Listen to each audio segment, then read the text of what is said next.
X and give me my gram.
Okay. X should be up. Yes. Yes. Ah, okay. There we go. Let's start this up. Very good. Come on.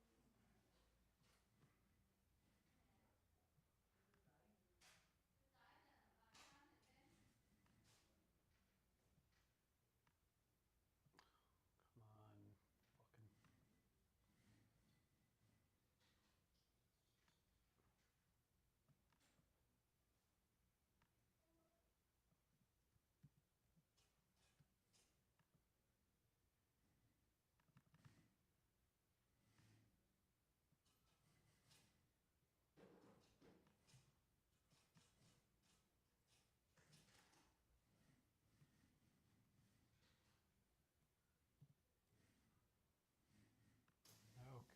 Let's try this again. Good. Very good. We're up on X. Very good. Okay. YouTube is live. Twitch is live. X is live. Good. Let's just get IG. We won't worry about Facebook right now. Come on, X. As long as Twitch is live, we won't need to worry about Twitch. Let's shut that. Give it a little more space. As long as YouTube is live, it's usually quiet.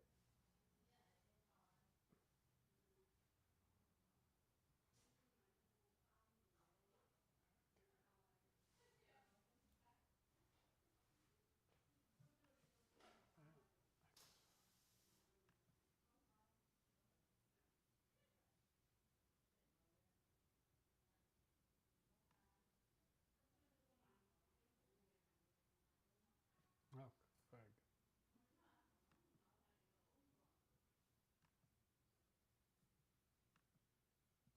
Move it up there. Thank you very much. Let's open this up.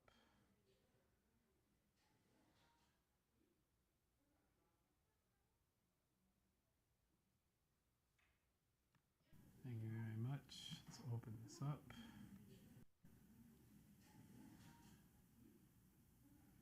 You know, what I think I'm going to need.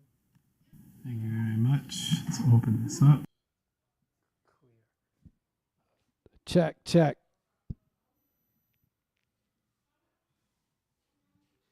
Oh, okay, we're good. Thank you very much. Let's open this up. Check, check. Ah, okay. Oh, let's get the.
Okay, check, check, one, check, two, check, check, one, check, two.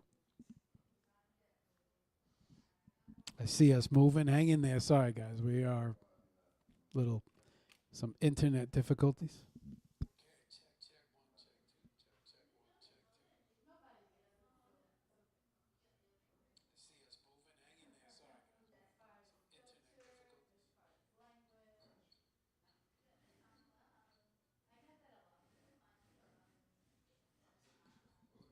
What's up, guys? I see everybody.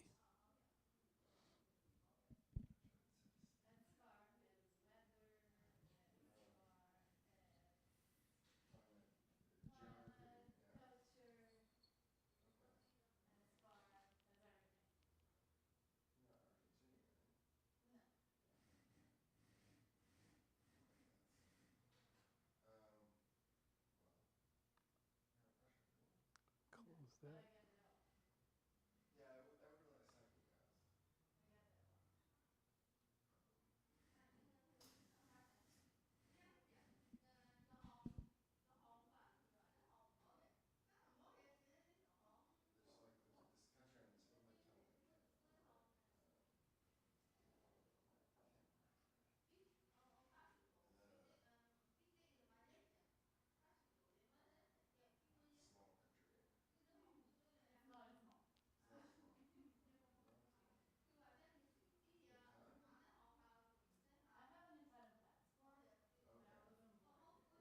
Okay, check, check, one, check, two.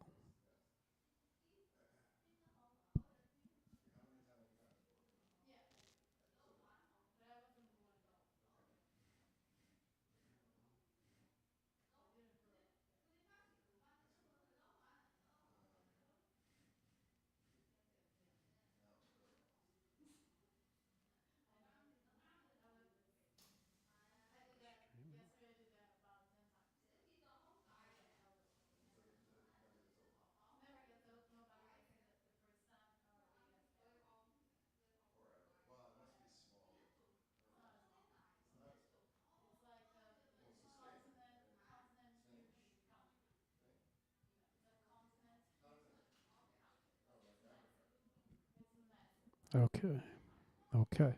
It says we here.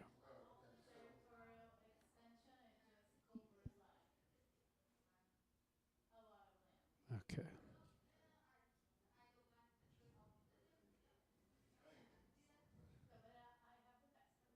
Says we're good here. We're good here. We're good here. Yeah.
Karina's telling me streaming's down.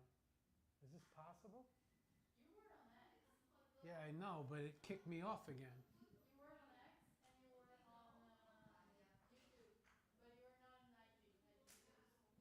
Am I still on YouTube?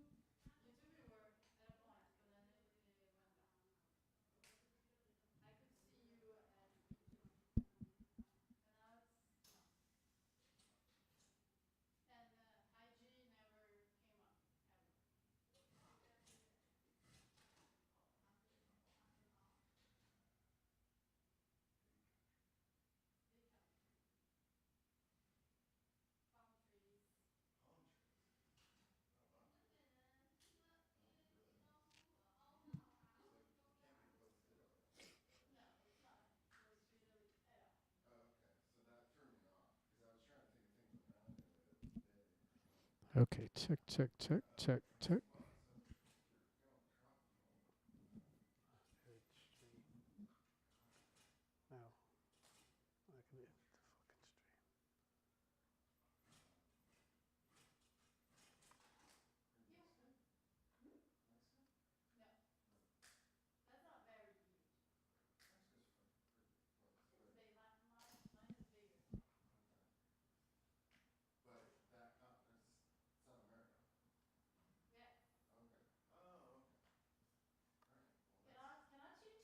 No, I can hit the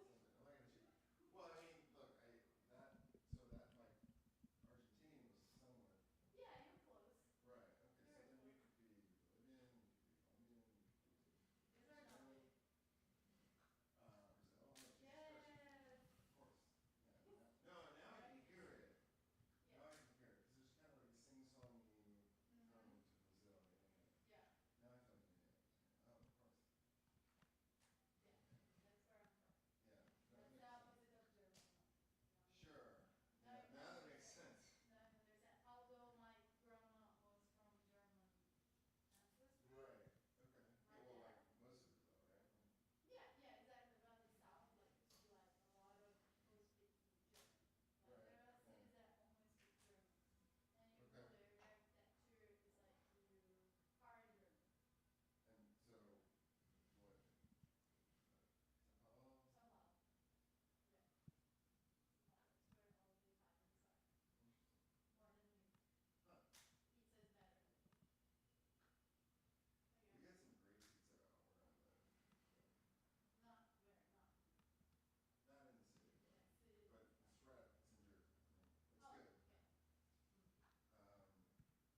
Okay, let's try this one more time. Check, check, check, check.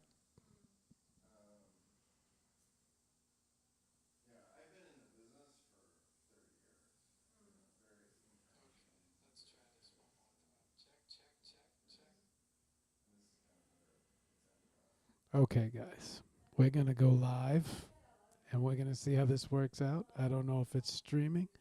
I don't know if it's internet connections. I don't know what's going on, but we're going to do the show and we're going to record it. You ready? Yeah, let's do it.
Okay.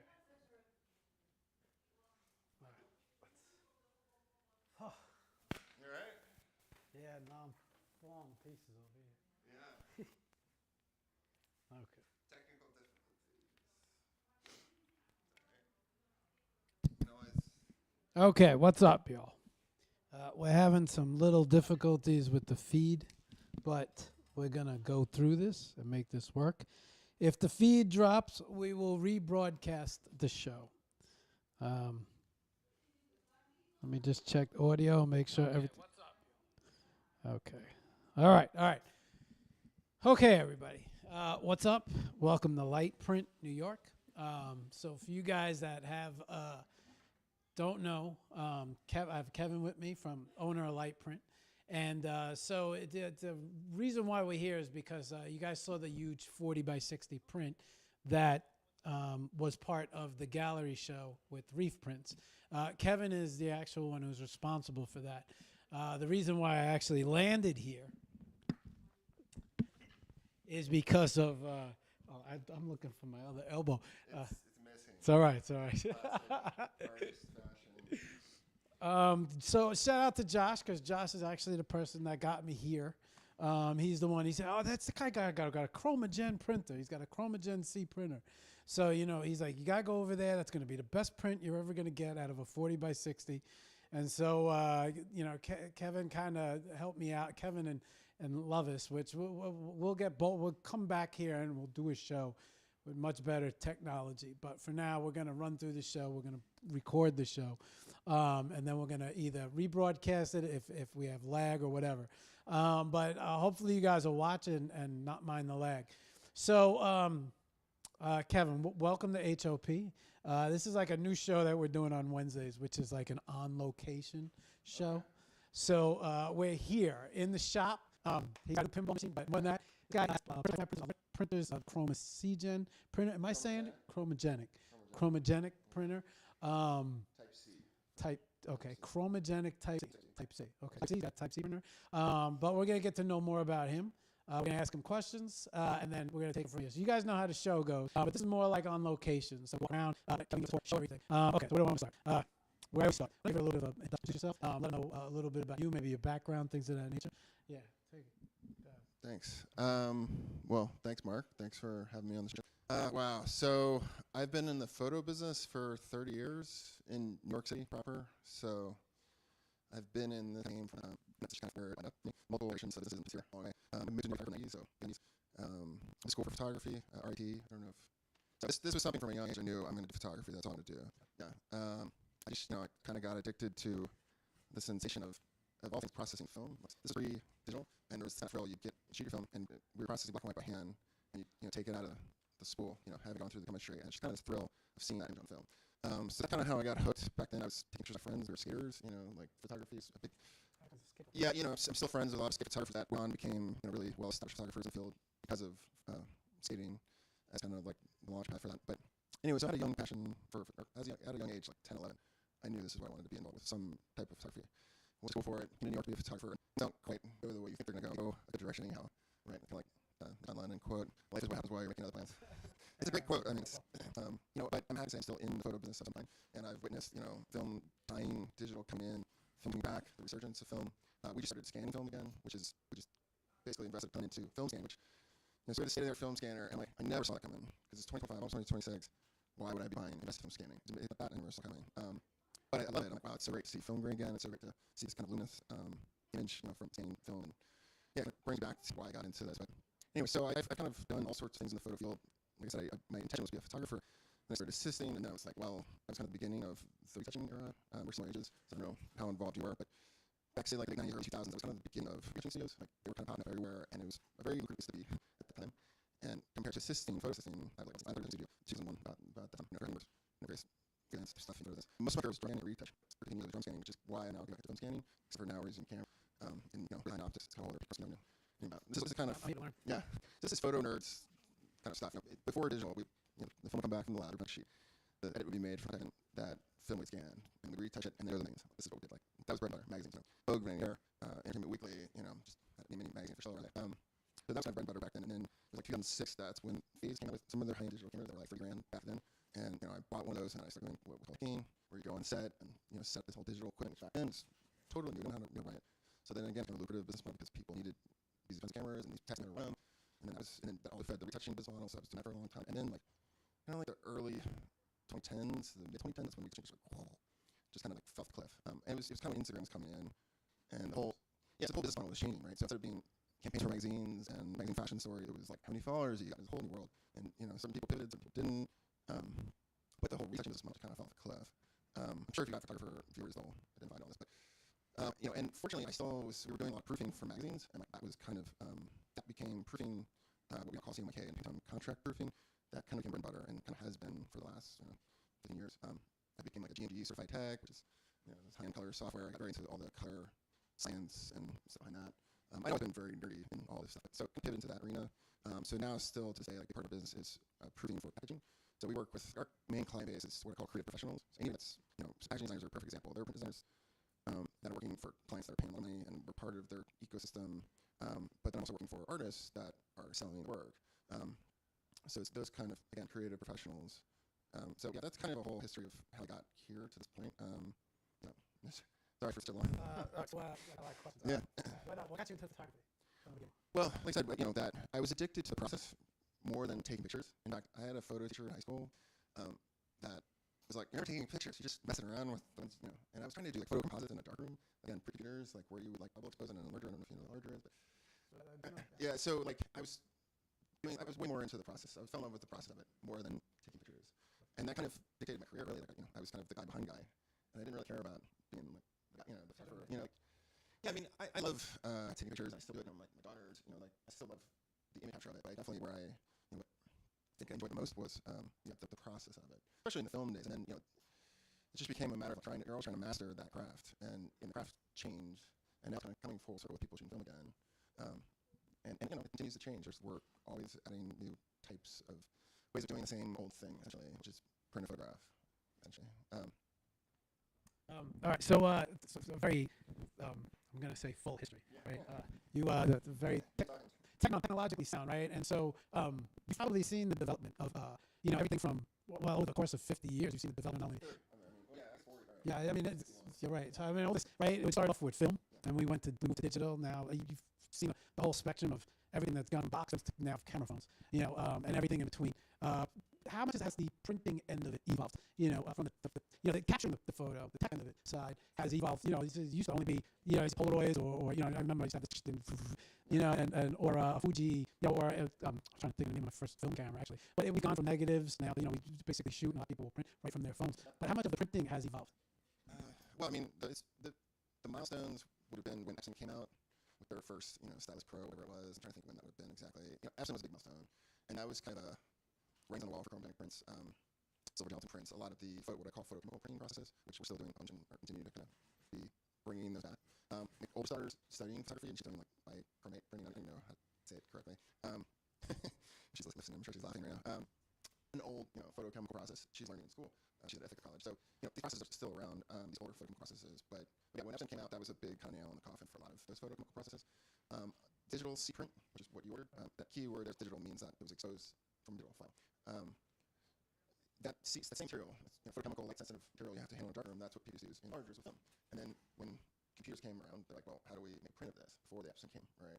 So they're like, well, we can expose the same stuff we use in a darkroom with a laser, pixel by pixel, and then process that. And that's what a digital C-print is. So there's also various technologies for that. Because there was a time period before Epson when you needed to print a digital file, and there wasn't such a thing as Epson. There's still some differences in the end product between Epson and a chromatic print, as an example, or an Epson and a silver gelatin print. There's a difference. Like the primary difference between those two is one is dyes and one is ink. So inkjet / Epson / what we call G-clay is the new term / fine art print / pigment print. It's going by all kinds of names. It's just inkjet print and Epson typically. There are other technologies that can make one. For me, I've tried both, and I'm definitely an Epson guy when it comes to these technologies. But I still definitely love the photochemical technologies, and we'll be running them as long as we can. With the case of digital C-print, Fuji just announced that in 2035, 7 years roughly, we won't be able to get the material. So when that happens, there's just nothing we do. There are also some photochemical processes that will still be around. One that's coming to mind is platinum printing. So one of the guys we work with, sort of my mentor, Martin, Lovis' dad, he's a platinum printer. Famous platinum printer, has been in the business since the 80s. I'm assuming maybe even earlier. He's still doing platinum prints, so he's making his own emulsion. And the contact print, which means a giant negative, and then it's put on the paper with handmade emulsion, and then he exposes it with UV light, and then there's a chemical process. Interestingly, it's not light, unlike normal darkroom. But so platinum printing, yeah, I mean, he's got a special UV light setup that holds the contact this film on paper flat and makes it exposed. I've never done platinum print, but I'm only bringing it up because besides Martin being his kind of main, all these years later, his main kind of bread and butter. When the C-print can't get material anymore, he'll still be able to do platinum prints.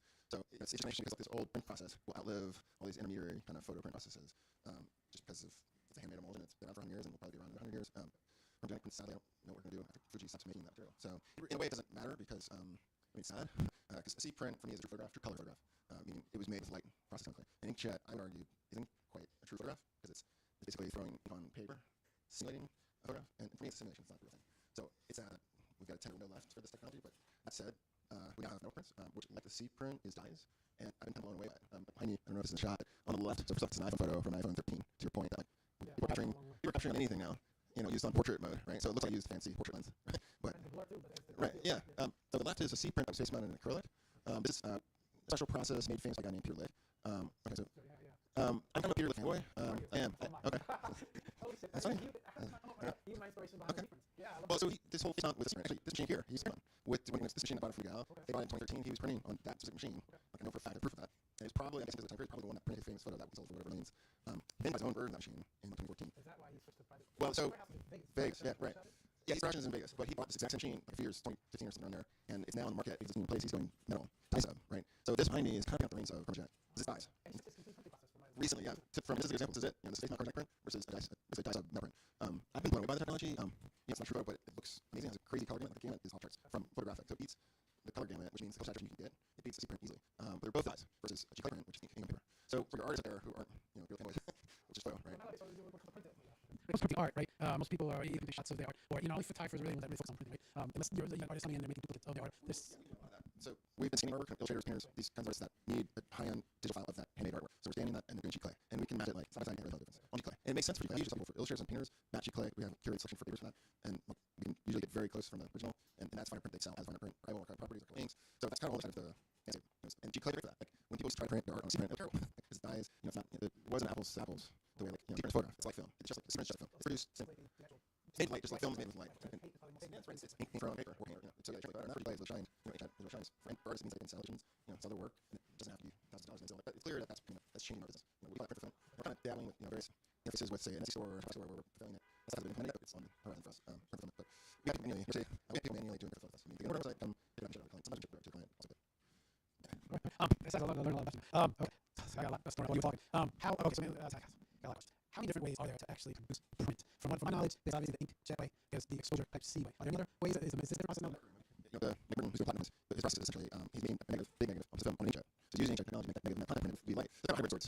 You get hybrid, we got inkjet negative and then photochemical print. As far as inkjet catching everything. And so you can still go in the dark room. The research films that people always are printing the work in order. And what means is you put it in order to paper and process. That's like 100 years people do that. That's kind of resurgence. Film is resurgence. So the way the C print, there's also ones research on the document, but it's a digitally closed document. You can see it's also in the dark. There's inkjet. Yeah, that's scan inkjet. I've heard of some. They're had technology about it. But both give fingerprints where they've tested the ink stability, reliability. These can last several years and certain amount of light. So that's like fingerprint. There's a bunch of names. Fingerprint, pigment rating, they're all very just. Paper print, just for inkjet. Didn't even really that to us close. For illustrations, it's beautiful, but for starting, I was feeling a little inkjet print.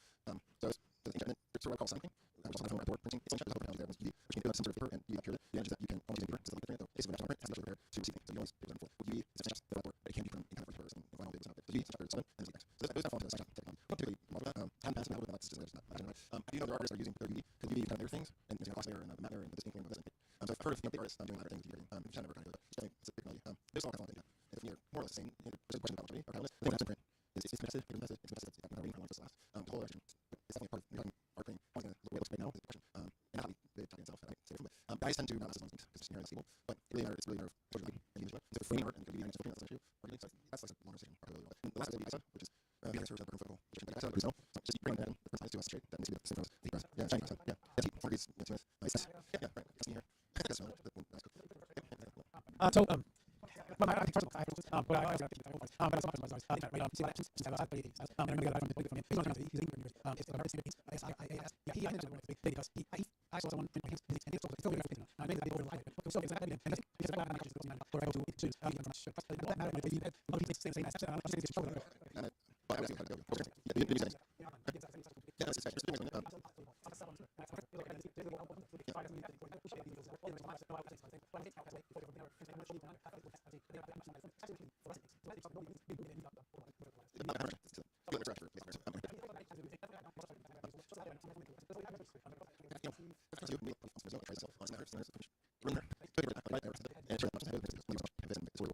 Yeah,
Thank you.